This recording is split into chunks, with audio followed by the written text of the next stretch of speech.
A paz do Senhor, meu querido, minha querida. Graça e paz, povo de Deus. Glória a Deus. Pastor Fabi, você acredita que nós estamos terminando a live? Terminando a live não, a série de lives até que sejamos um. Que tremendo, olha, hein? Esse livro aqui que nós estamos estudando semana após semana. Última live hoje. Exato. O título é Precisa Começar aos Poucos. Nós falamos sobre muitas coisas acerca da unidade até aqui. Está na nossa playlist, você pode assistir.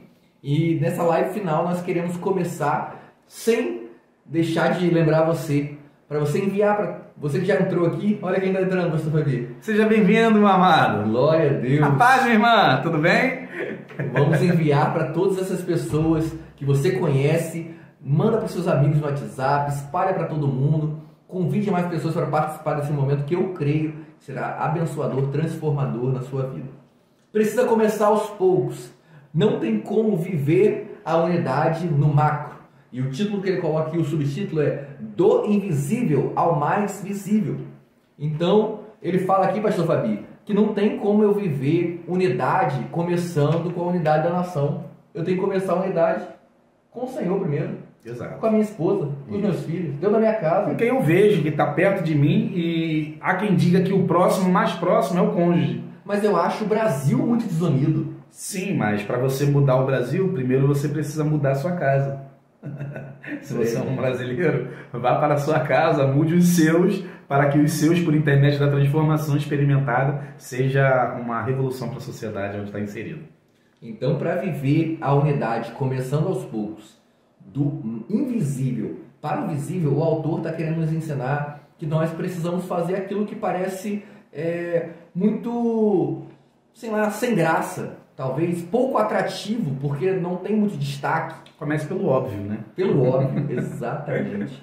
Primeiramente, no primeiro lugar, a Bíblia diz que o pecado, né, que o homem não pode cometer, o cristão, é a idolatria. E o primeiro mandamento ele é exatamente contra a idolatria, que é colocar Deus acima de todas as coisas.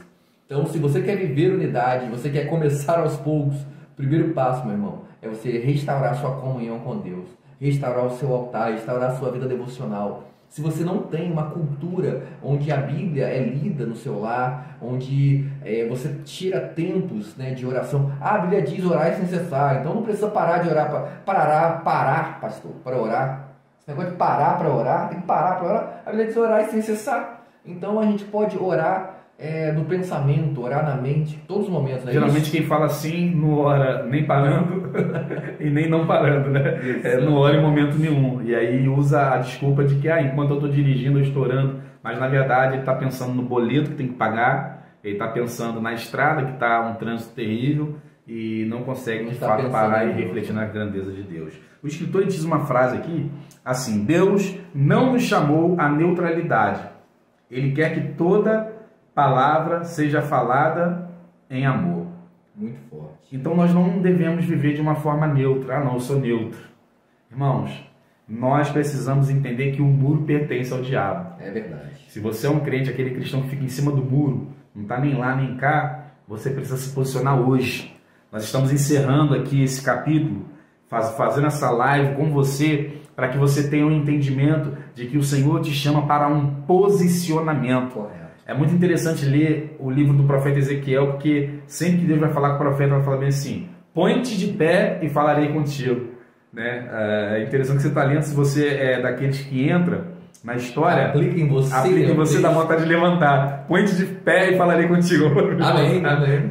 Para poder ouvir aquilo que Deus tem para falar. Então se posicione, meu irmão. Não seja neutro. Não é porque a unidade, desculpa, pastor Fabi, mas não é porque a unidade ela começa aos poucos que você pode se omitir. Pelo contrário, se você crê, se você entende o que é unidade, e você crê que a unidade ela se torna possível, você precisa começar a fazer a sua parte. Você não pode ser neutro. E eu quero ler uma parte que ele fala aqui, ó: examine seu casamento. Você não pode iniciar um movimento rumo à unidade enquanto está se divorciando. Você é verdadeiramente um com sua esposa? Ama sua esposa e entrega a vida a ela como Cristo fez pela igreja? Você honra seu marido como a Cristo? Se não conseguimos superar os conflitos em um contexto tão íntimo e dedicado como o casamento, dificilmente poderíamos esperar fazê-lo em nossas igrejas. É muito forte. Então, muitas vezes queremos o macro, né, pastor Fabi? Queremos a igreja. E as pessoas, pastor Fabi, não sei se você já ouviu, graças a Deus nossa igreja não tem isso. Mas as pessoas falam assim, olha lá, estão pregando sobre unidade, mas não tem nada de unidade na nossa igreja. Mas as pessoas não conseguem fazer uma autoanálise, olhar para as suas próprias vidas, para o seu próprio relacionamento, né, as pessoas com que elas se relacionam interpessoalmente e identificar que ela tem problemas de relacionamento, ela não vive unidade, né, ela não se importa de fato, não ama as pessoas, não serve.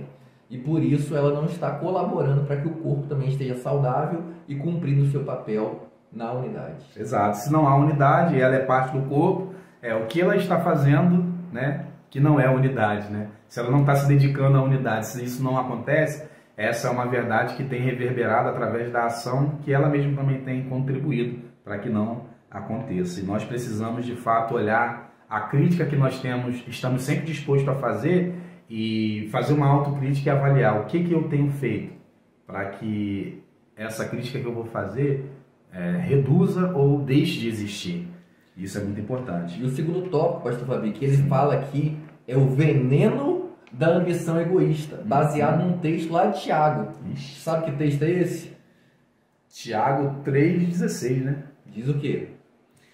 Tiago nos alerta de que onde há inveja e ambição egoísta, também há confusão e males de todo tipo. Isso é muito forte. Por quê? Por que a ambição egoísta ela é tão danosa, tão prejudicial? Porque é exatamente oposto à unidade. Unidade são pessoas que juntas elas formam o corpo, né? Os membros do corpo de Cristo. Irmãos, nós chamamos de irmãos, somos parte de uma mesma família. Mas se eu vivo olhando apenas para mim, para as minhas necessidades, né? Se o foco não está em Deus, em primeiro lugar, não está nas pessoas à minha volta, está em mim.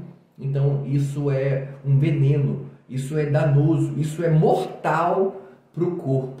Então se nós queremos começar aos poucos a semear a semente da unidade para que nós possamos colher o fruto da unidade no futuro, nós precisamos ser radicais contra esse veneno que é a ambição egoísta. Exato. O desejo de satisfazer nossas necessidades, né? Nos autossatisfazer em detrimento das necessidades dos outros e da vontade de Deus para nossas vidas. O egoísta ele só pensa em si, ele não consegue pensar no outro como alguém que, entendendo que junto com o outro ele pode ser ainda mais efetivo no que faz. Por isso que a Bíblia fala que é melhor ser dois do que um, porque tem melhor paga do seu trabalho. Se um cair, o outro vem e o levanta, mas ai daquele que estiver só. E, geralmente todo egoísta termina sozinho, né, deprimido e cai em muitas ciladas. Por quê? Porque quando você decide andar sozinho, isolado da comunhão, isolado do corpo,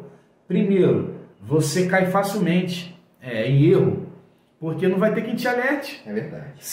É interessante quando você para assistir um jogo de futebol, a expressão do técnico de futebol, sabendo tudo que ele preparou o time para fazer em campo, e quando o time não consegue atingir aquilo que o treinamento produzia, o técnico fica em desespero, porque a visão do jogador é uma, mas a do técnico é outra. Exatamente. E o técnico fica desesperado, quase que entrando em campo, sacudindo cada um, dizendo, cara, nós foi isso que a gente treinou. Foi isso que a gente treinou. Então, a gente precisa, de fato, olhar para a palavra de Deus e ver que Jesus foi manso e humilde de coração. É a mansidão que precisa dominar o meu ser. E eu preciso ser humilde de coração. O que é ser humilde? A humildade é o contrário de ser egoísta, né? Exato. Porque o orgulho nos leva a essa ambição egoísta. O desejo da autossatisfação, né? A soberba, o orgulho. O orgulho retém, né? Mas a humildade reparte. A humildade compartilha. A humildade é aquele camarada que não consegue ver à sua volta alguém sofrer uma injustiça sem que ele se movimente em piedade para poder promover, ainda que seja um momento de alívio, porque o sofrimento tem prazo de validade. A Bíblia fala que o choro ele dura uma noite, mas a alegria ela vem ao amanhecer, e nós precisamos ser esse refrigério na sociedade e na vida do nosso irmão. E muitas vezes as pessoas acham, pastor Fabi, que humilde é aquele que tem pouco ou nada tem. Mas na verdade, isso muitas pessoas nada têm, mas são cheias de orgulho. Sim. E, na verdade, humilde é aquele que ele pode não ter, ou a ter em pequena quantidade, mas ele está disposto a compartilhar. Ele sabe o propósito pelo qual ele tem aquilo, né? Que foi o Senhor quem concedeu, e não é só para ele, não é só para seus próprios prazeres, não é para autossatisfação. O dinheiro que você tem, os seus recursos, não é apenas para você. Deus confiou a você com um propósito que é maior que você, que é maior que suas necessidades.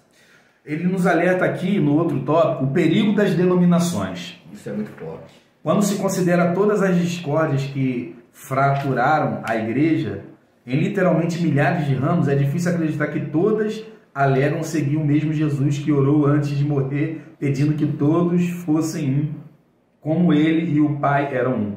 É especialmente chocante quando se examinam os motivos de alguns dos grandes rachas. Por exemplo, ele dá um exemplo aqui do cisma de 1054, mencionado anteriormente, lá nos capítulos anteriores. Aconteceu quando a Igreja Católica do Ocidente e a Igreja Ortodoxa do Oriente não conseguiram entrar em acordo sobre se o Espírito Santo provém apenas do Pai, a visão da Igreja do Oriente, ou do Pai e do Filho, o acréscimo da Igreja do Ocidente ao credo estabelecido. O debate girou em torno de uma única palavra em latim, filioque, e do Filho. Elas excomungaram uma a outra e criaram uma separação que não foi consertada durante quase 1000 anos. Assim, muitas batalhas, execuções e separações subsequentes continuaram no corpo de Cristo. Se vocês olharem e estudarem a história, vocês vão observar que as maiores guerras que existem, elas estão vinculadas ao âmbito da religião. E guerras por conta do saber, né? Procurar ter razão. E em virtude da unidade, meu irmão, nós precisamos nos apegar àquilo que é essencial, aquilo que é prioridade, aquilo que aponta para Cristo, aquilo que é cristocêntrico, sobre o qual nós não podemos abrir mão. E nós falamos no capítulo anterior, né, sobre coisas que nós não abrimos mão de maneira nenhuma, sobre os perigos, né, aquilo que a teologia divide. O que a teologia divide? Nós falamos no vídeo anterior, só correr lá, ainda dá tempo para você aprender, né, e também estar junto conosco nessa linha de entendimento, pois estamos construindo entendimento. E o perigo das denominações é tão interessante que, se nome de igreja fosse bom, ficar do lado de dentro, né, Gilson? Não ficar do lado de fora. É forte. Para a pessoa olhar lá e ficar, de repente, admirando o nome. Exatamente. Irmãos, nós representamos um só corpo, nós somos uma só igreja, pertencemos a um único Deus. Então nós precisamos nos voltar ao Senhor em humildade e entender que as outras denominações, as outras igrejas, também carregam uma porção daquilo que Cristo carrega. Independentemente se eu vou agora só me ater ao erro teológico que aquela igreja comete, eu só consigo enxergar aquilo.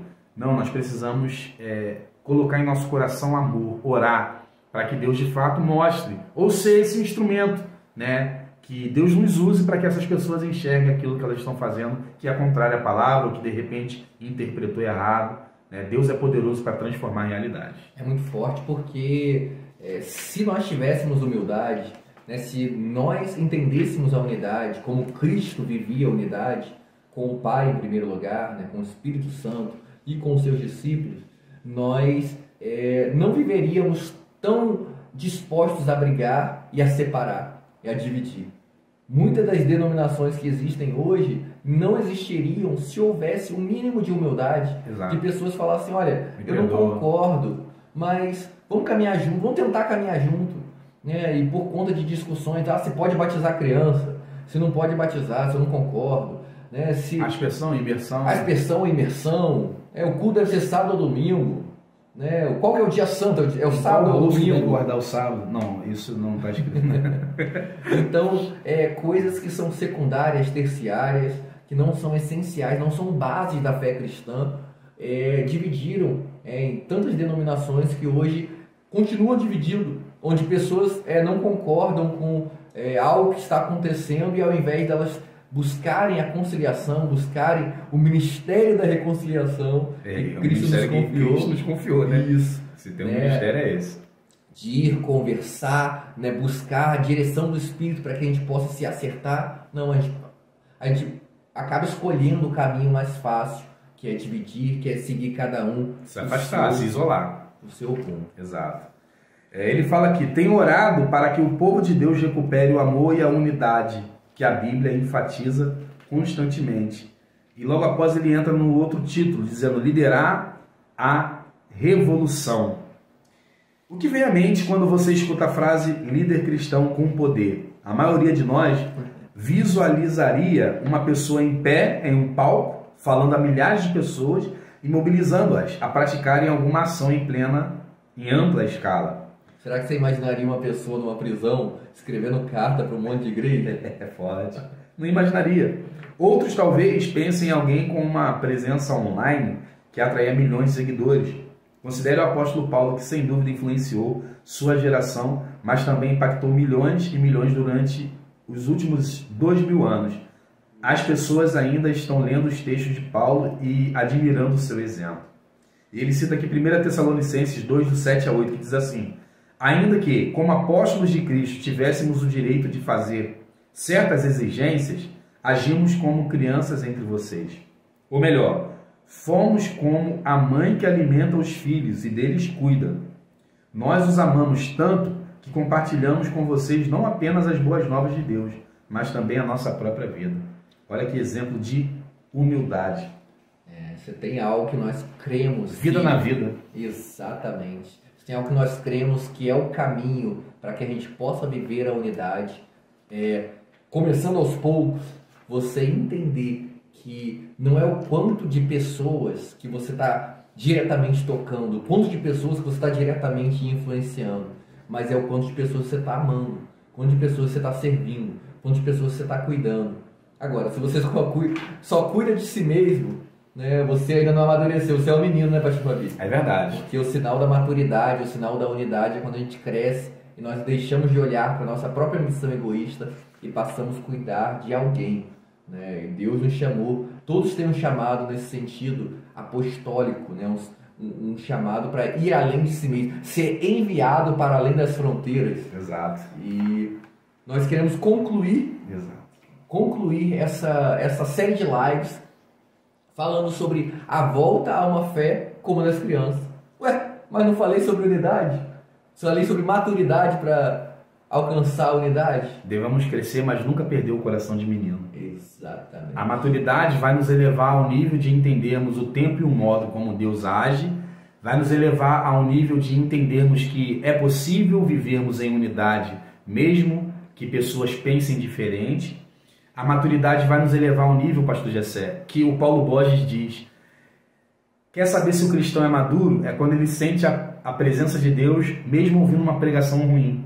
É verdade. Mesmo ouvindo um louvor desafinado, sem ritmo e fora da harmonia. E ele sentia a presença de Deus. Ali você amadureceu, porque a primeira coisa que vem à sua mente quando você canta, quando você louva, e tem algum irmão que de repente não tem a mesma facilidade que você pensa assim: eu que deveria estar lá.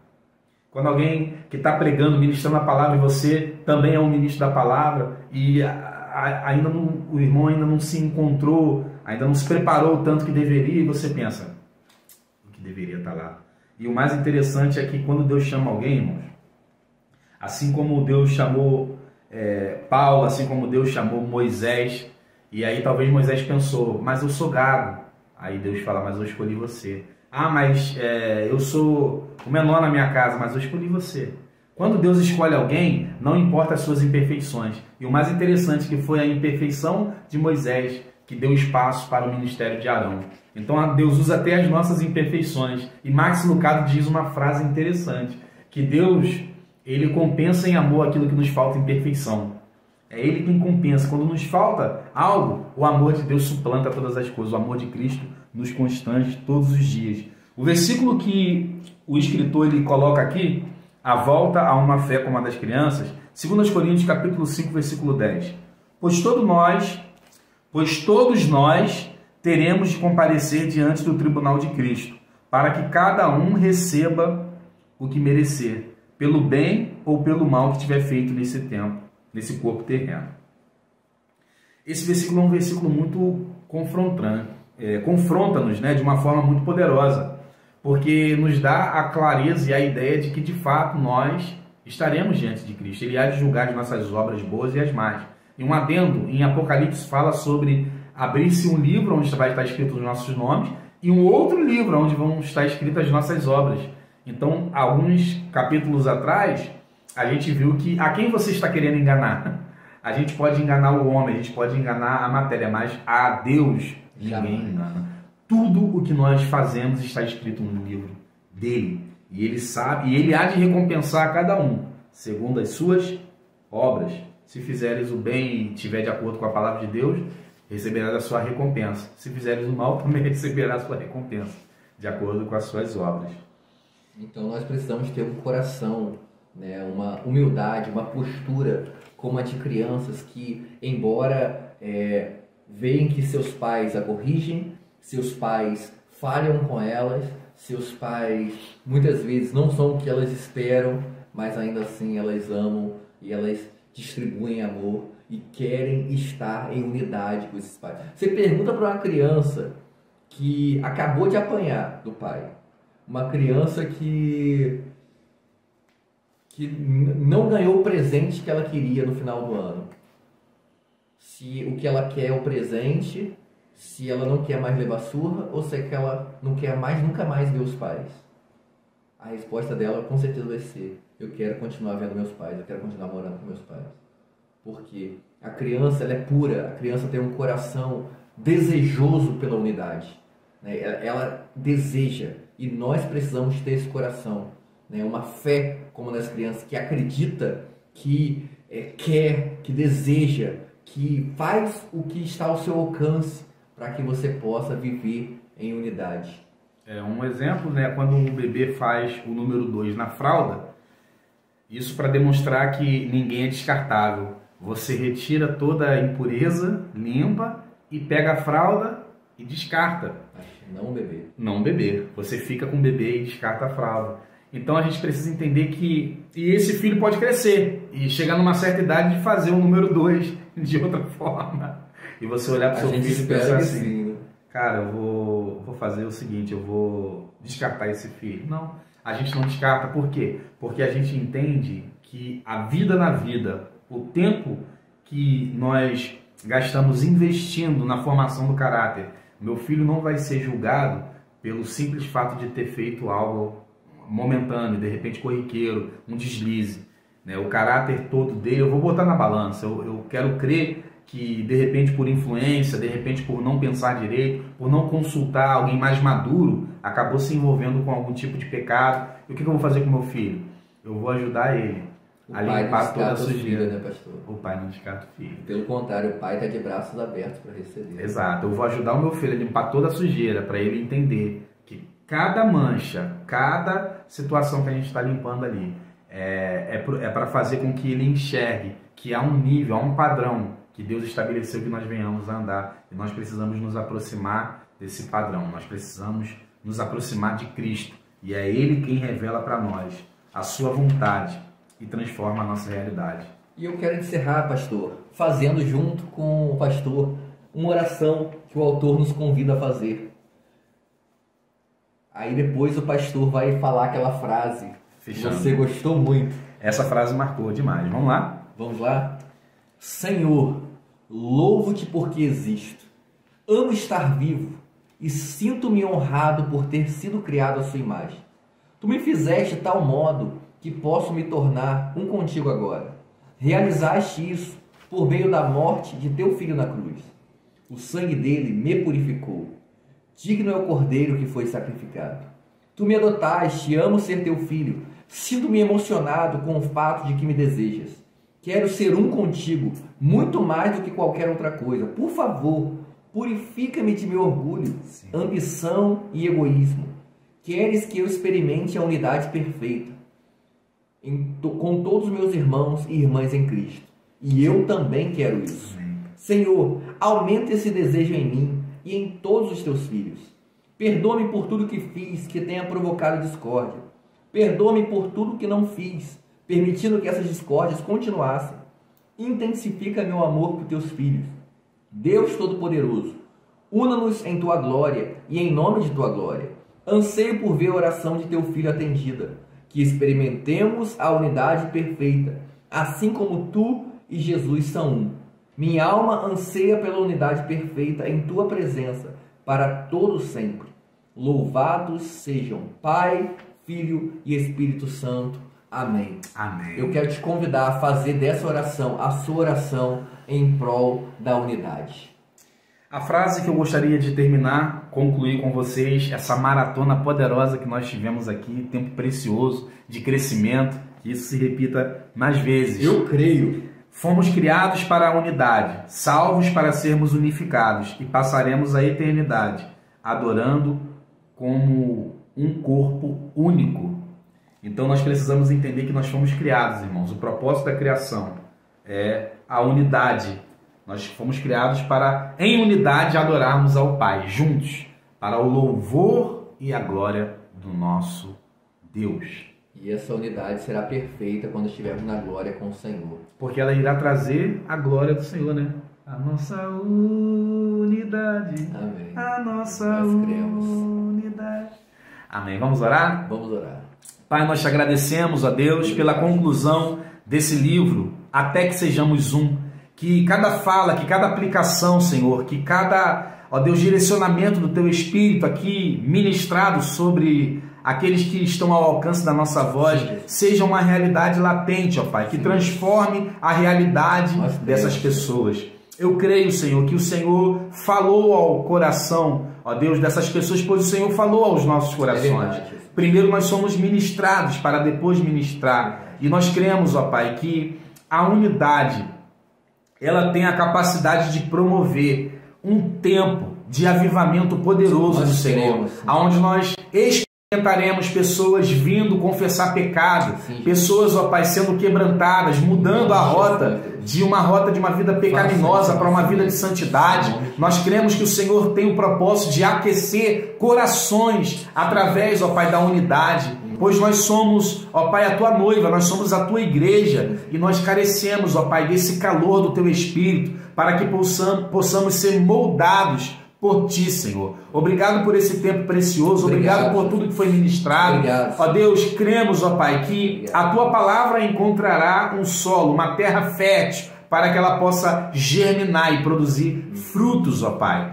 60, 30, 100 por um, conforme o Senhor, ó Pai, ministrar. Nós cremos que o Senhor, ó Pai, está sendo glorificado. Obrigado por nos ter dado condições de concluir esse tempo precioso até que sejamos um. Essa é a minha oração em nome de Jesus. Em nome de Jesus. Amém. Que Deus abençoe a sua vida, meu irmão. Nos faça uma visita aqui na Jet Family, Rua Leopoldina Araújo, 365, Visconde de Araújo. Você é o meu convidado especial. Quarta-feira, às 19 horas, nós temos o nosso culto de ensino. Domingo, 9 da manhã, nós temos o nosso culto pela manhã, Manhã com Deus. E domingo à noite nós temos o culto da família. Venha e traga a sua família às 18 horas aos domingos aqui na Igreja Batista de Getsemane. Deus abençoe vocês. Até a próxima. Esperamos por vocês aqui. Fiquem na paz.